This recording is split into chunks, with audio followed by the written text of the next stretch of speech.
เหมียวไม่ใช่แม่เหมียวกระต่ายน้อยกระต่ายน้อยอพยพด่วนเลยอพยพด่วนเข้าในกรงบนนี้แล้วเนาะไม่ได้เลยเมื่อกี้ไม่ได้หลับได้นอนเหมียวเหมียวกวนเหมียวเจ้าส้มอ่อนได้กวนลูกกระต่ายน้อยได้เจ็บตัวหนึ่งเมื่อกี้งับคอเลยงับคอตรงเหมียวกระต่ายน้อยตัวหนึ่งตัวนี้เลยอพยพเข้ามาในนี้แล้ว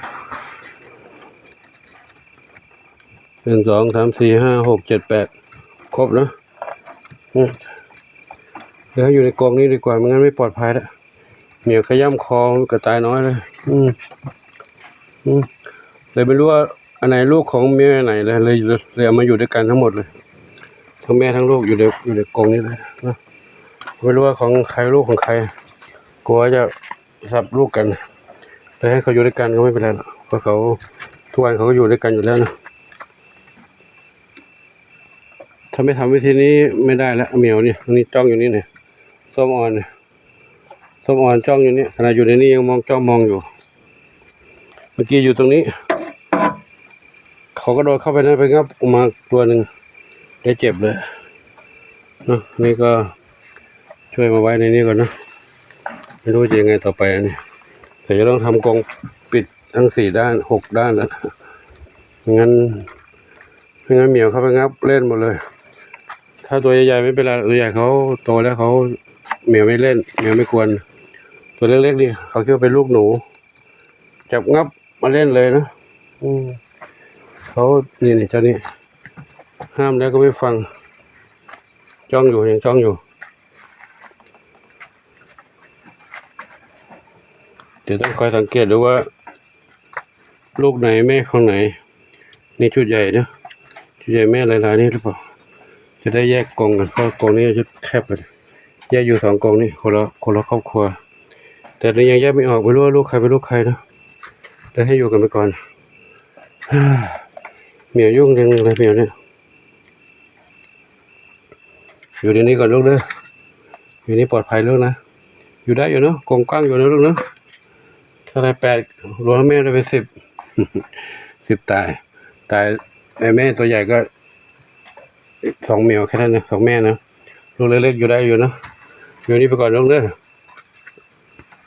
มันจะเป็นของเล่นของเหมียวจะขย้ำเละหมดแล้วกระต่ายน้อยปลอดภัยแล้วเรื่อยอยู่นี่ปลอดภัยลูกนะปลอดภัยแล้วถ้าอยู่ข้างนอกไม่ปลอดภัยอยู่นี่ปลอดภัยแล้วเนาะข้างนอกข้างบนไม่ได้กั้นเหมียวขึ้นไปหาได้อุ้ยลูกกอดแม่อุ่นดีจังเลยนะโอ้น่ารักจังแม่หายใจแรงเขาแคบเป็นกระต่ายเขาจะหายใจไปเนี่ยนะแม่กับลูก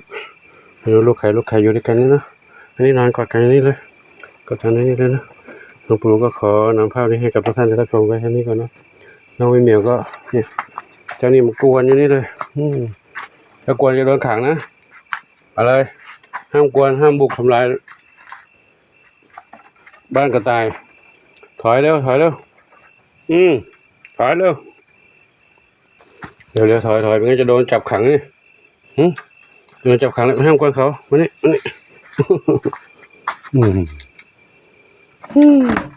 อยู่ดีๆอย่างปูไม่ได้หลับได้นอนเร็วๆอยู่ไปทางนู้นเอามายุ่งนี่โหได้ช่วยทานอย่างงั้นแย่เลยถ้าวันนี้ไม่ลุกมาช่วยน้องเหมียวนี่ไม่ช่วยน้องกระต่ายนี่เหมียวขย้ำแล้วเลยเขาพาข้ามขย้ำไปแล้วก็พาไปเอาลากไปให้คนอื่นเล่นด้วยคงจะเล่นกันสนุกอย่างนั้นตายแน่เลยเนาะตอนนี้วันนี้ปลอดภัยแล้วนะตัวที่นอนกอดอยู่ในกลางๆนี่จะได้เจ็บคอโดนเขาขย้ำคอโดนเหมียวขย้ำคอนะเขายุติไว้ที่กันนะโอ้ยคิดไปโชคดีไม่ถูกทางทุกเหมียวกระต่ายเหมียวนี่นักเลงนักล่าเลยล่าไปเรื่อยล่าไปได้ไงฮะกรงนี้เป็นกรงของน้องเจดีนี่เอาน้องเจดีออกไว้แล้วให้กระต่ายอยู่นี่เจดีมาอยู่รวมกันกับนี่แหละ โครงการกับน้องเพื่อนกันเนี่ยนะอยู่กันกับเพื่อน เล่นกันอยู่กันกับเพื่อนเฮงเพื่อนกันเขาเล่นกันแต่นี่ไม่เหงาแล้วเนาะทำงานเขาจะเงาที่ถึงเพื่อนกันอยู่แยกกันคนละกองทีนี้อยู่ด้วยกันดีแล้วเล่นด้วยกันได้ละไม่เป็นไรละเล่นด้วยกันดีแล้วถ้าแผลหายดีค่อยออกข้างนอกแล้วนะเอาละน้ำบุขอพักก่อนนะไม่ได้พักเลยตั้งแต่ทำงานทั้งวันอันนี้ยังคนน้องกระต่ายนี่อีกหน่อยนะกระต่ายพ่ออยู่นี่คนเดียวนั่นเป็นไรลูกเด้ออันนี้เหมียวไม่ควรแล้วใหญ่แล้วนะ เหมียวไม่กวนแล้วใหญ่แล้วถ้ากวนก็ต้องจับเข้ากรงเหมือนเดิมเดี๋ยวพ่อเหมียวพ่อกระต่ายพ่ออยู่นี่ลูกนะตัวใหญ่ๆเหมียวไม่กวนเล่นด้วยกันได้อยู่เล็กกวนเอาละยุติก่อนนะขอบคุณโมทนาสาธุน้องเด็ก2 เหมียวเด็ก2 เหมียวอยู่ในนี้อีกคันนี้ไม่ดำหนวดอยู่นี่ก็ถ่ายบรรยากาศโดยรวมภายในบ้านในรั้วบ้านใหญ่ของน้องเหมียวอยู่กระจายกันไปนะเหมียวที่ไม่เกเรก็แยกส่วนตัวอยู่ข้างบนหลังคาแล้วก็มีเขาไม่ชอบทะเลาะกับใครแยกกันไปอยู่คนละที่ละทางเหมียวที่ วิ่งเล่นอยู่นั้นกลุกเหมียวที่ชอบกวนก็เขาจ้องจะหากวนเขาเรื่อยๆเลยครับเอาละจบแค่นี้ก่อนสาธุอายุวันโนสุขังพระลัง